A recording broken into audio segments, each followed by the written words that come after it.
এটা আমাদের এই শিরকি কথাগুলি মানুষের কাছে শিরিক, এটার প্রচার করতে হবে, এর দাওয়াত করতে হবে, এবং এগুলি যে ওরা শিরিক করছে এদের মুখোশ খুলে দিতে হবে। যারা সব শিরকের আখড়া বেজে তোমাকে জাহান্নামের দিকে নিয়ে যাচ্ছে জান্নাতের কথা বলে, এবং যাদের হাতে শক্তি আছে, যদি বাহাদুর সরকার বাহাদুর হয়, আপনি না, আব্দুর রহমান না, কোন সংগঠন না, সরকার বাহাদুর যদি গায়ে শক্তি থাকে, তাহলে কি করতে হবে? সমস্ত কবরকে ভেঙে মাটির সঙ্গে কি করে সমান করে দিতে হবে, এবং কবর পূজা এবং কবর ব্যবসায়ী সব বন্ধ করতে হবে। এভাবে বন্ধুগণ আমাদের তাওহীদি জ্ঞান অর্জন করতে হবে, শিরকি জ্ঞান অর্জন করতে হবে, এরকম আলোচনা শুনতে হবে, ক্যাসেট শুনতে হবে। এভাবে আমাদের কি বলে বেশি বেশি করে, যদি ছোট শিরক কেউ করে, যদি আল্লাহ ছাড়নের নামে কেউ কসম খায়, কি করবে? আল্লাহ ছাড়নের নামে কসম খেলে, মায়েরি, বিদ্যার কসম, ছেলের কসম, তাহলে বলবে লা ইলাহা ইল্লাল্লাহ। তাছাড়াও আল্লাহ নবী একটা দোয়া শিখাইছেন, ওই যে রিয়া মনের মধ্যে, মানুষ বলবে ভালো করে ইবাদত করছে, বড় হাজী সাহেব, বড় দানবীর, বড় মুজাহিদ, এই থেকে বাঁচার জন্য আল্লাহুম্মা ইন্নী আউযু বিকা আন উশরিকা বিকা ওয়া আনা আ'লাম ওয়াস্তাগফিরুকা লিমা লা আ'লাম, এই দোয়াটা বেশি বেশি পড়তে হবে। এছাড়া আরো দুনিয়া আখিরাতে শিরকের পরিণাম যে জঘন্য, এটাকে মনে রেখে শিরক থেকে আমাদের বাঁচার চেষ্টা করতে হবে। এভাবে শিরকের বিপরীত তাওহীদ হলে যে আমাদের দুনিয়াও জান্নাত, আখিরাতেও জান্নাত, এভাবে আমাদের তাওহীদের জ্ঞান অর্জন করতে হবে। এভাবে শিরকি যত বই পুস্তক আছে সমস্ত বই জ্বালায় পুড়ায় ছাই করতে হবে, বাড়ি থেকে বের করতে হবে, এই সমস্ত বই পড়া বন্ধ করতে হবে। এইভাবে বন্ধুগণ যে সমস্ত বই শিরক এবং মুশরিকদের চিটিং ফাঁক করেছে, এমন সমস্ত বই পড়ে এগুলো আপনাদেরকে নিজে দাওয়াত করতে হবে, প্রচার প্রসার করতে হবে। তারপরে দেখা যাবে ইনশাআল্লাহ আমাদের কি হবে, আমাদের শিরক দূর হবে। বন্ধুগণ আমার শেষ আলোচনা, হুদহুদ পাখির নাম শুনেছেন? হুদহুদ পাখির নাম শুনেছেন? কি নাম বলেন আপনারা? আমরা বলি কাঠঠোকরা, মানে গাছের মধ্যে ফুটে ঠোকর দেয়, মাথার মধ্যে একটা টোপ আছে। চিনছেন না চিনেন নাই? সুলাইমান আলাইহিস সালামকে আল্লাহ রাব্বুল আলামিন পাখি বিভিন্ন জিনিসের বলি বুঝার জ্ঞান দান করেছিলেন, ইলম দান করেছিলেন। বসে আছে সবাইকে নিয়ে, হুদহুদ পাখি নাই। বললেন হুদহুদ পাখি নাই, কি ব্যাপার? যদি কোনো খবর টবর না নিয়ে আসে তো ওরা আযাব দিব, এর জবাব করবো, ইত্যাদি ইত্যাদি। ইতিমধ্যে এসে হাজির, ফামাকাসা গায়রা বাঈদিন ফাকালা হাততু বিমা লাম তুহিত বি ওয়া জিতুকা মিন সাবাইন বিনাবাইন ইয়াকিন। হুদহুদ বলে, সুলাইমান আলাইহিস সালাম, আমি যা খবর জানি আপনি তা জানেন না। বলে, কি খবর? ইন্নী ওয়াজাদতু ইমরাআতান তামলিকুহুম ওয়া উতিয়াত মিন কুল্লি শাইইন ওয়া লাহা আরশুন আযীম। সাবা ইয়ামানের রাজধানী, সানা শুনছেন না? ইয়ামানের একটা শহর হল সাবা। ওইখানের একটা নারী ওই দেশের কি প্রধানমন্ত্রী।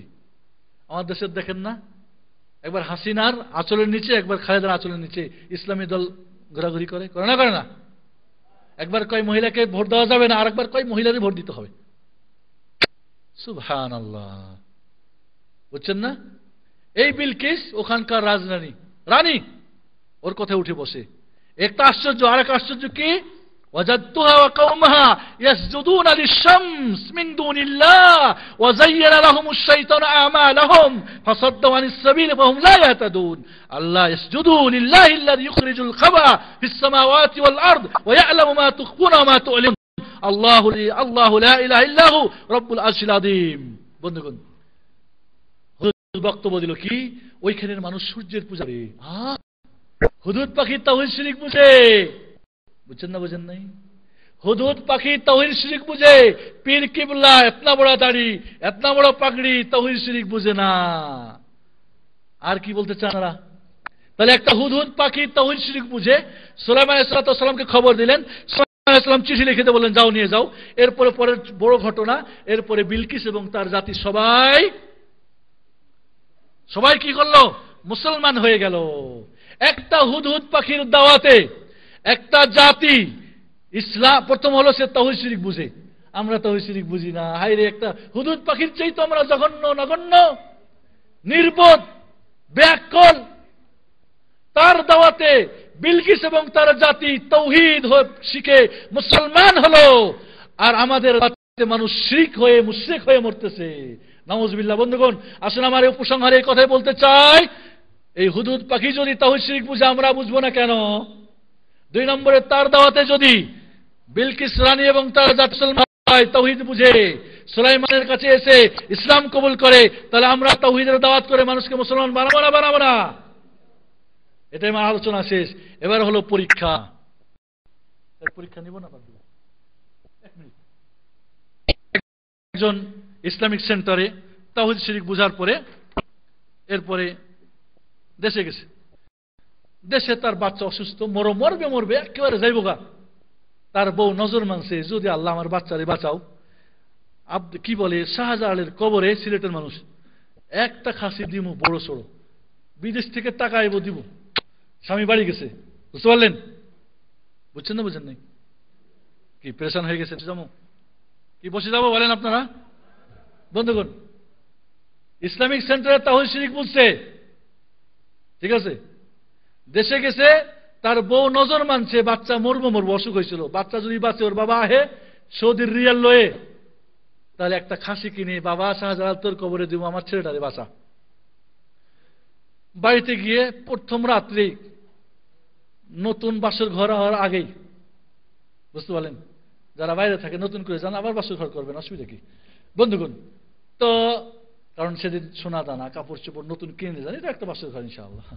বন্ধুগণ, এখন কয় দেখো, আমার ছোঁয়ার আগে আমার একটা নজর মানছে, এটা মানতে হবে। কি কই, পোলা মারা যাচ্ছিল, আমি শাহজালালের কবরে একটা নজর মানছি, শাহজালাল বাজান আমারে বাচ্চারে দিয়েছে, বাঁচাই রাখছে, এই নজর মান্য করতে হবে।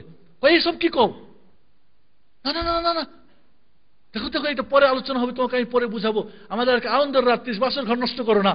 কয় না, আগে তুমি এটা দিবা কিনা কও আগে, নাহলে বাচ্চা কাল কি মারা যাবে। দেখছেন কি আকিদা? বাচ্চা বাঁচাইছে আব্দুল কাদের, কি বলে শাহজালাল, যদি নজর না মানে তাহলে বাচ্চা যাইব গা। ওই দেখো, এটা করা ঠিক না। এই স্বামী স্ত্রী ঝগড়া করতে করতে রাত্রিবেলা কয় শিরক করুম না, কারণ শিরক করে যদি মারা যায় জাহান্নাম। বাড়ি থেকে বাইর হচ্ছিল, চিল্লা ফেল্লা, শ্বশুর বাড়িতে ছিল বউ, মেয়ের ভাইয়েরা বের হয়, কি হয়, কয় এই কথা, আরে তুমি আইসো 5 বছর পর, 3 বছর পর, এটা তুমি মানবা না, এটা তো মানা জরুরি, তুমি মানবা না, পারাইছো, ধস্তা ধস্তি মস্তা মস্তি মারপিট, এক পর্যায়ে মারতে মারতে দুলা ভাইয়ের মায়েরা খতম করে আলাইছে। বুঝা আছে না? বুঝা আছে নাই? এই যে মেয়ের ভাইয়েরা দুলা ভাইয়ের মায়েরা হারাইলো, কত বড় জঘন্য পাপ, ঠিক না? আর তার বউ কি করছে, একটা নজর মানছে শাহজালালের কবরে। কোনটা বড় পাপ? হাত উঠাবেন, যারে জিগাবো সে উত্তর দিবেন। হাত উঠান যারা উত্তর দিবেন। আচ্ছা ঠিক আছে, হাত নামান। যারা বলছেন এরশাদ শিকদারের 80টা হত্যা সবচেয়ে বড় অন্যায়, আর ও বেচারা একটা শুধু মোমবাতি মানছে, এটা কি ছোট্ট একটা ব্যাপার, মোমবাতির নজর মানা। আচ্ছা, ওই ঘটনাতে যেটা আমি ঘটনা শুনাইলাম, যারা বলছেন যে হত্যাটাই বড় পাপ, তারা হাত উঠান। কি ব্যাপার, আপনিও যে উঠাচ্ছেন না, একজন মাত্র। আর যারা বলছেন না, ওই যে নজর মানছে এটা বড় পাপ, কে কে হাত উঠান দেখি, একটু দেখি। আর বাকিরা কি সন্দেহ আছেন? সন্দেহ নাকি বুঝেন নাই? পরীক্ষা, আপনি আমার আলোচনা বুঝেছেন না বুঝেন নাই? যারা হাত উঠাবেন না বুঝেন, তারা বুঝেন নাই। আর যদি না বুঝা হু করেন, তাহলে ভূতে ধরেছে বুঝবো। বুঝছেন না বুঝেন নাই? এখানে অন্যায় পাপ কোনটা? নজর মানা, কারণ এটা শিরক। এই অবস্থায় মারা গেলে জাহান্নাম। কিন্তু যদি 100টাও হত্যা করে, আল্লাহ ইচ্ছা করলে মাফ করে দিবেন। আসসালামু আলাইকুম ওয়া রাহমাতুল্লাহি ওয়া বারাকাতুহু। এবার পুরস্কার কাকে দিবেন আপনাদের শেখ জানেন।